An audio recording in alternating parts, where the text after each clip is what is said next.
Hi guys, my name is Siddhant and I'm back with this very special video because हम सबको इसकी बहुत ज़रूरत थी and I thought it is much more required at this particular point of time and I hope you like this particular video. हम इस video में बात कर रहे हैं salaries in United states of America. Okay, कितनी सैलरी आपको USA में एज अ हॉस्पिटैलिटी पर्सनल मिल जाती है, उसका प्योर कंपैरिजन कैसा है टू इंडिया. ओके, सबसे पहले हम जान लेते हैं कि यूएस में सैलरी कैसी है एक होटेलर की. टू बी ऑनेस्ट, कोई ऐसा नहीं है कि इट्स रियली मैसिव, कोई ऐसा नहीं कि it's really less. It is somewhere in between. Okay, so हम बात करते हैं होटेलियर को कितना मिल जाता है होटल में. $30 per day, 8 hours of job, यानी तुम एक दिन का हिसाब लगा लो अपने हिसाब से. ठीक है, तो that is what you get on an average. अब ये एवरेज डिफर कर सकता है. अगर तुम रेस्टोरेंट मैनेजर हो तो definitely you lead average lifestyle. अगर तुम एक वेटर हो उसके हिसाब से रहोगे. हम बहुत सारे लोग अब मुझे इस पे आर्ग्यूमेंट्स देते हैं कि अमेरिका जैसी जगह पे आपको बहुत कमाई का अपॉर्चुनिटी मिल जाता है. देखो यार, जब आप अमेरिका जाते हो ना तो आपका सबसे बड़े एक्सपेंसेस के बारे में हम पहले जान लेते हैं क्या होते हैं. तो अमेरिका जैसे किसी बड़े मुल्क में या बड़ी कंट्री में जो सबसे बड़ा खर्चा होता है वो होता है रहने का. अमेरिका में घर बड़े महंगे हैं भाई. अगर मैं बात करता हूँ, आप सैन फ्रांसिस्को जैसे किसी एरिया में रहना चाहते हो, कैलिफोर्निया में रहना चाहते हो, तो आपका खर्चा कितना आ जाता है. ओके, कैलिफोर्निया जैसे किसी राज्य में रहने का खर्चा, मिनिमम जो एक घर को रेंट करने का खर्चा आता है वो आता है $1 million. You heard me right guys, इतना ज़्यादा आपका पैसा लग जाता है. तो होटल्स मोस्टली अकोमोडेशन प्रोवाइड करते हैं to the lower level employees too definitely. So यहाँ पे एक बहुत बड़ा खर्चा मैं समझता हूँ होटल्स रिमूव कर रहे हैं. तो ये एक बहुत बड़ा प्लस पॉइंट है. अगर आप कभी यूएस जाते हैं तो एकोमोडेशन का खासा ध्यान रखें कि कंपनी आपको ये प्रोवाइड करे ही करे. ना दूसरा जो सबसे बड़ा खर्चा आता है वो आता है आपका क्या बोलते हैं, फूडिंग का. देखो यार, कुछ चीज़ें ऐसी होती हैं ना जो कंपनी आपको वन टाइम तो प्रोवाइड कर रही है, बट कहने को कहते हैं कि फूडिंग और एकोमोडेशन दोनों हैं, बट फूडिंग सिर्फ वन टाइम होता है. जब तक आप होटल में हो तब तक आपको खाना मिलेगा. After that you will not get food. So ये कंडीशन हमेशा ध्यान रखो क्योंकि एक टाइम का खाना आपको खुद से खाना है. ओके, सो ये हो गया. सेकेंड यार, देखो एक चीज़ समझो, अमेरिका में ना पब्लिक ट्रांसपोर्ट बहुत ज़्यादा ख़राब है. ठीक है, तो वहाँ पे ज़्यादातर लोग कार ओन करते हैं. सो अगर आप यूनाइटेड स्टेट्स में रह रहे हो तो you will own a car, right, जिसकी आपको ईएमआईज भरनी होती हैं. इसके अलावा क्योंकि आप B1 वीज़ा पे गए हो, आपको सर्टेन एक्स्ट्रा टैक्सेस पे करने पड़ते हैं. ठीक है, अमेरिका एक ऐसी जगह है जहाँ पे पार्किंग जैसी मामूली सी चीज़ जो हमारे यहाँ 10 से 20 रुपये में या मैक्सिमम 50 रुपये में हो ही जाती है, नो मैटर आप कहाँ पे हो इंडिया में. ठीक है, वो वहाँ पे 25 सेंट से स्टार्ट होके $15 तक जाती है. $15 तक. आई यू सीरियस? लाइक ऐसा नहीं है कि वहाँ के लोगों की सैलरी बहुत मैसिव होती है यार. अगर तुम एक होटेलियर हो, तुम्हारी सैलरी क्या होगी? $1,000 स्टार्टिंग सैलरी यही होगी ना.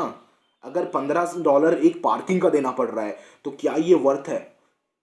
क्या ये वर्थ है? मेरा ये सवाल है, आपको पूछना है अपने आप से. बहुत लोग कहते हैं, मेरा मेरा दोस्त आईआईटी में था, he got a package of 1.5 crore per month.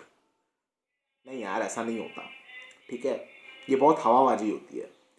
मैं 1.5 करोड़ ईयर मान सकता हूँ, वो भी अच्छा नहीं है. मैं आपको बताता हूँ क्यों अच्छा नहीं है.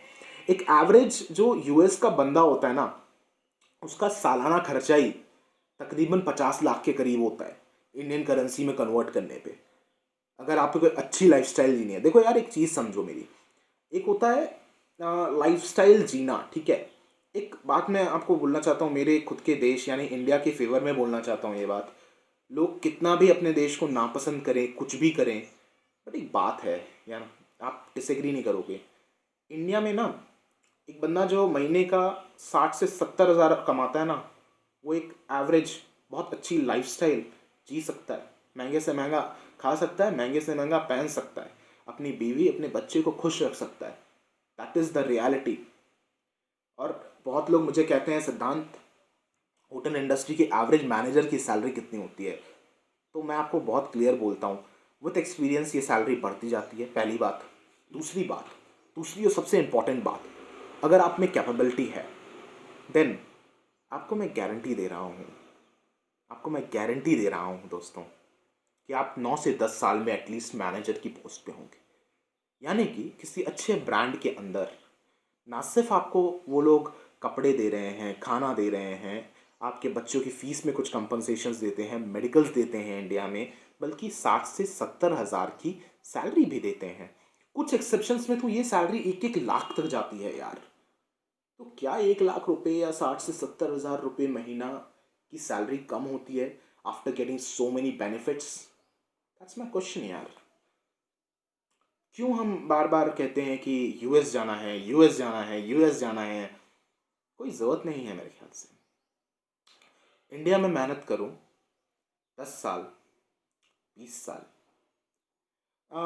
अभी मान लो अगर तुम ग्रेजुएट हो रहे हो, तुमने एमटी निकाला है, तुम 22 से 23 साल में असिस्टेंट मैनेजर हो यार, ठीक है। 30 तक एटलीस्ट कुछ नहीं तो एफएनबी मैनेजर बनोगे या रेस्टोरेंट मैनेजर बनोगे, अगर एफएनबी डिपार्टमेंट से हो, किचन में हो एटलीस्ट शू शेफ बनोगे, राइट। 60 से 70 हज़ार सैलरी उठाओगे उस समय विथ एडिशनल बेनिफिट्स। उठाओगे ना? क्या बुराई है इसमें? मे बी जब तक तुम 35 साल के या 36 साल के होगे तुम्हारी सैलरी 1 लाख के करीब होगी। कई लोग अपने 35-36 में जीएम बन जाते हैं, पॉसिबल है, ठीक है। इट्स जस्ट दैट आपको पैशनेट होना पड़ेगा अपने काम के लिए। तो इंडिया को बहुत ज़्यादा क्रिटिसाइज मत करो इस चीज़ के लिए कि नहीं हमको फॉरेन ही जाना है तभी कुछ हो पाएगा। नहीं, अगर तुम फॉरेन जाने की बात करते हो, यूनाइटेड स्टेट्स जैसी किसी कंट्री में जाने की बात करते हो, तो यार आपको समझनी होगी जितनी आपकी सैलरी है वहाँ भी तो आप एक मीडियोकर की ही लाइफ जीते हो। कौन सा वहाँ बिल्कुल अंबानी बन जाते हो?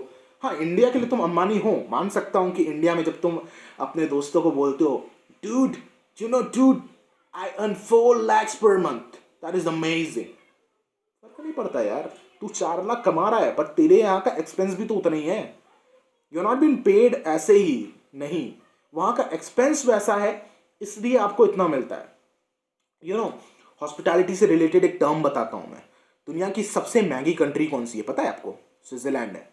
दुनिया की सबसे ज़्यादा किसी भी एयरलाइंस में अगर पैसा मिलता है तो वो स्विस एयरवेज है। उसका रीज़न पता है क्या है? क्योंकि अगर एक बंदा स्विट्जरलैंड में रह रहा है तो उसका खर्चा ही इतना होता है कि वो अपनी सैलरी से एक एवरेज लाइफ ही जी पाता है।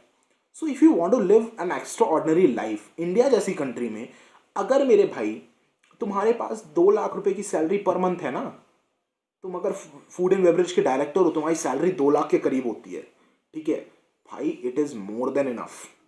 2 लाख यार बहुत होता है मेरे भाई। अच्छी खासी गाड़ी में घूमोगे यार, 30 से 35 लाख की कम से कम फॉर्च्यूनर में घूम सकते हो तुम after certain amount of time.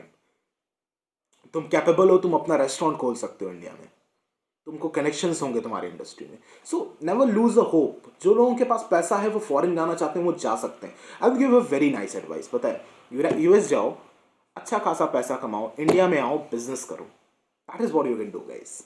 But अगर तुम सोचो मैं जिंदगी भर यूएस में बिताऊंगा, it's gonna be lavish, lavish नहीं है, एवरेज है, that's a reality. So this was Siddhant Mishra giving you a brutal test of reality today. अगर आप लोगों के सपने थे कि यूएस बहुत अच्छा है, सो आप स्टार्ट क्यों नहीं चेक करते हो, मैं ये कहना चाहता हूँ। ऐसा कुछ नहीं है, लेट मी बी क्लियर।